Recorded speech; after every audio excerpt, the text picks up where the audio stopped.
All right, so if you were watching this online, then you would notice that the last half of the uh, slides when I was talking, the recording didn't work. So I lost all of that. So I'm going to quickly run through what I said in those last few minutes. Which is one, we have two different kinds of orbitals. We have hybrid orbitals and we have p orbitals, unhybridized p orbitals. And we use them in different ways. So hybrid orbitals are used for two different things. One, when they make sigma bonds. When you have a hybrid orbital on one atom overlapping with a hybrid orbital on another atom, it makes a sigma bond. Two, hybrid orbitals are used to hold lone pairs when they don't overlap with orbitals from any other atoms. All right, so those are the only two things when you identify the hybridization of an atom. The hybrid orbital should either be making sigma bonds or holding lone pairs. P orbitals have two potential jobs. One, when you have p orbitals on neighboring atoms that are parallel, they make pi bonds. And two, you'll see this later, when an atom has an incomplete octet, then there's an empty p orbital on that atom. That empty p orbital will become important later when we talk about how molecules will react with each other.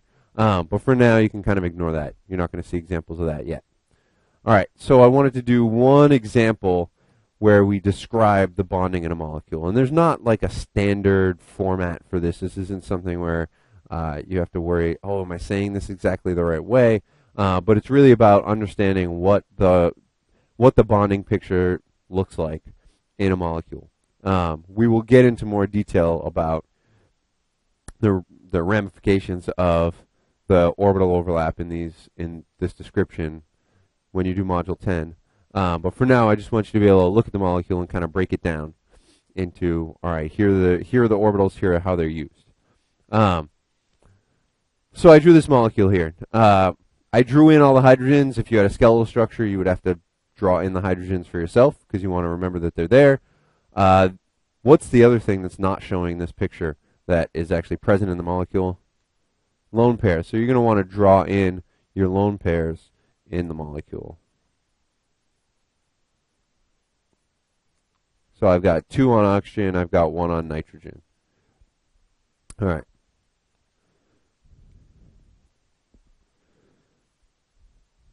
So then you probably want to assign hybridization to every non-hydrogen atom. So let's start we'll go from right to left. So we'll start with nitrogen. How many electron domains around nitrogen? 4.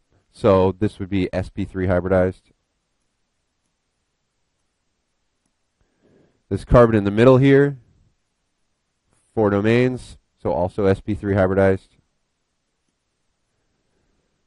This carbon over here with a double bond to oxygen, 3, so that's going to be sp2 hybridized.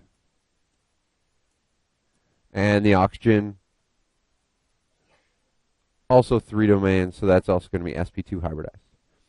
All right, so now what we should be able to do is look at every pair of electrons represented in the picture and say, okay, what are the orbitals that pair of electrons is occupying? Or what orbitals, do the electrons occupy? So we can start on either end. Let's start with the double bond over here. All right. When I look at the CO double bond, first of all, what 2 kinds of bonds are there?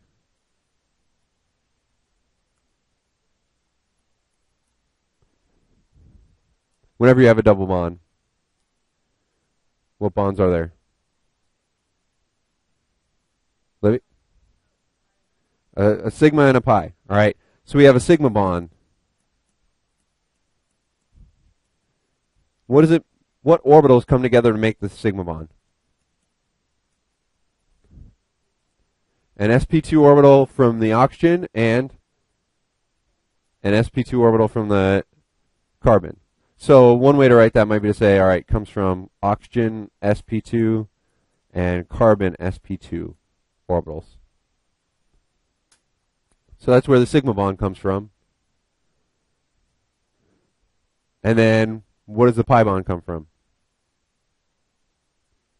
Pi bond comes from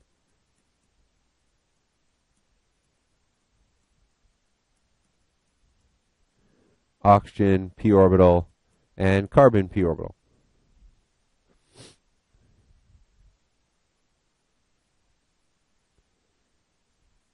All right, now on that oxygen, there are two lone pairs. What kind of orbitals are those occupying? Those are occupying the sp2 orbitals. So then the lone pairs on oxygen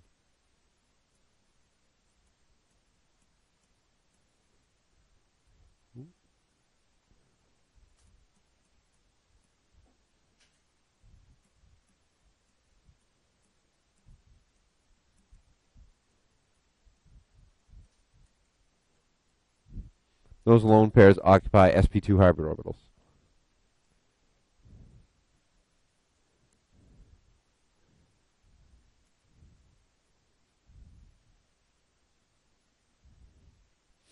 All right. Then this CH bond that I highlighted in orange here. What kind of bond is that CH bond? Sigma. So this is a sigma bond.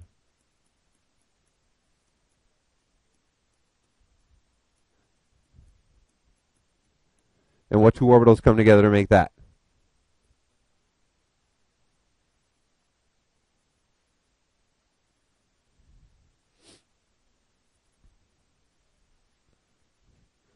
An s orbital from which atom?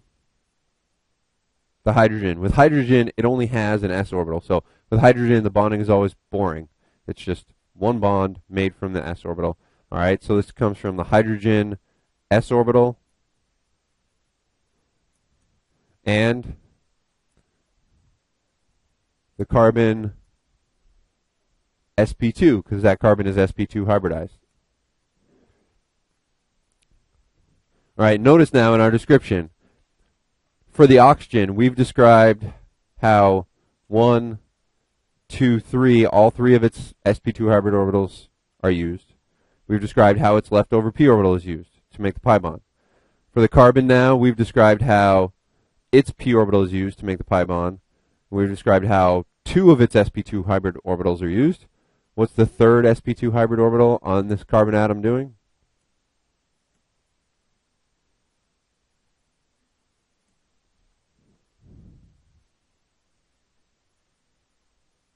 Making a bond to the other carbon. All right, so this green bond, now that green bond we could say is a CC sigma bond.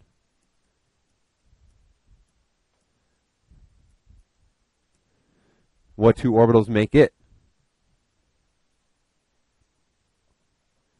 A carbon sp2 orbital and a carbon sp3 orbital.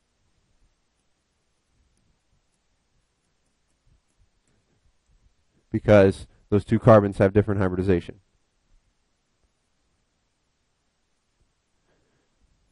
All right, so we can just continue on down the molecule. We have two more CH bonds, these ones that I'm highlighting in purple. Those CH sigma bonds are made from carbon sp3 orbitals plus hydrogen 1s orbitals.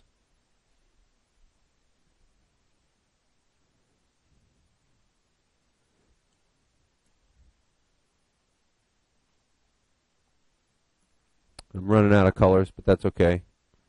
This dark blue CN bond, I have a CN. What kind of bond?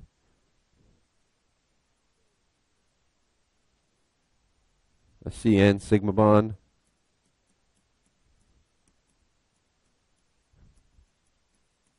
And that's from what orbital on carbon plus what orbital on nitrogen? sp3 on both. Yep.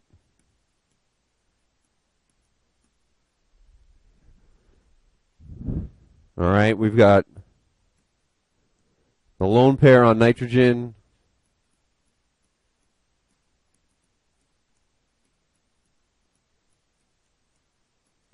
What kind of orbital does that live in? An sp3. And then we have the last two sigma bonds over there, those NH sigma bonds.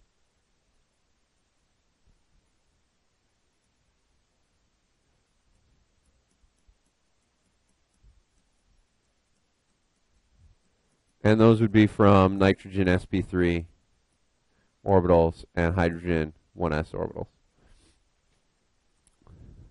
So that's the description. The common mistakes I've been seeing is people saying lone pairs are in p orbitals, or saying that, you have an atom that's sp2 hybridized, and then you say that it's making a bond using an sp hybrid orbital, which it doesn't have because it's sp2 hybridized.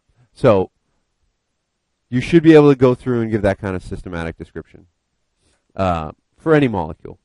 And it gets tedious after a while, and that's good. Once it gets tedious, you know it, and you can stop practicing it. Are there questions about describing bonds in a molecule?